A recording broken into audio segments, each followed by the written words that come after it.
A big reason why people intellectualize their feelings instead of actually feeling their feelings, which means thinking about their feelings but not actually feeling them within their body, is that at some point in time in their life, usually in childhood, somebody that was supposed to be taking care of them or somebody that they trusted made them feel unsafe to feel their feelings and made them feel unsafe to feel into their body. And so let's say that basically as a small child, you had a parent or a caregiver who was supposed to be taking care of your needs, supposed to be making you feel safe, supposed to be making you feel loved and nurtured. And for whatever reason or another, they made you feel bad for having feelings, expressing feelings, having your own autonomy, just being a child. So with the limited knowledge that you had as a child, you did your best to protect yourself and to learn how to cope. So since your child brain understood, at least at a subconscious level, that you had no other option but to live with your parents or caregivers, it decided that it couldn't have a narrative about your parents or caregivers that made it seem like they were unsafe. So you internalized the unsafe or unhealthy environment, and you started to suppress your feelings and your emotions in order to keep the peace within your household.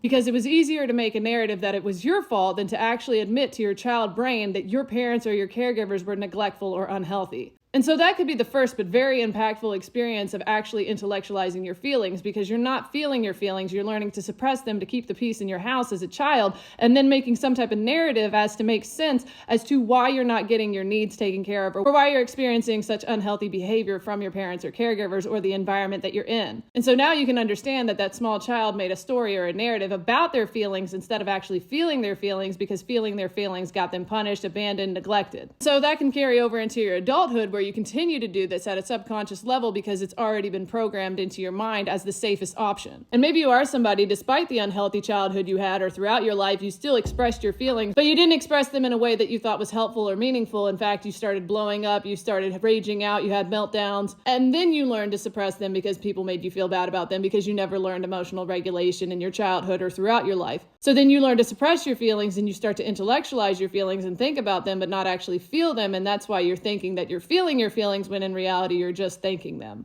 The reason that they call them feeling your feelings is because you have to feel them in your body. So in order to do that, you have to build the skill of actually feeling safe in your body, because for so long you didn't feel safe in your body. So something you can do to start actually getting yourself acquainted with feeling into your body, not necessarily feeling your feelings, is setting aside 1 to 2 minutes a day to actually just start to feel into your body without shame or without some type of narrative. As you start to practice that, slowly but surely start to ask yourself, where do I feel this feeling? Oh, well, I feel it in my chest. I feel it as this tingly sensation. And as you start to build the skill of being in your body, you're going to start noticing that your emotions actually have sensations in your body whenever you're experiencing them. And that, my friend, is you starting to be able to actually feel your feelings and navigate where they are at in your body. So anyway, I hope that helps at least one person. My name's Sarah, and I'm your favorite self-experiment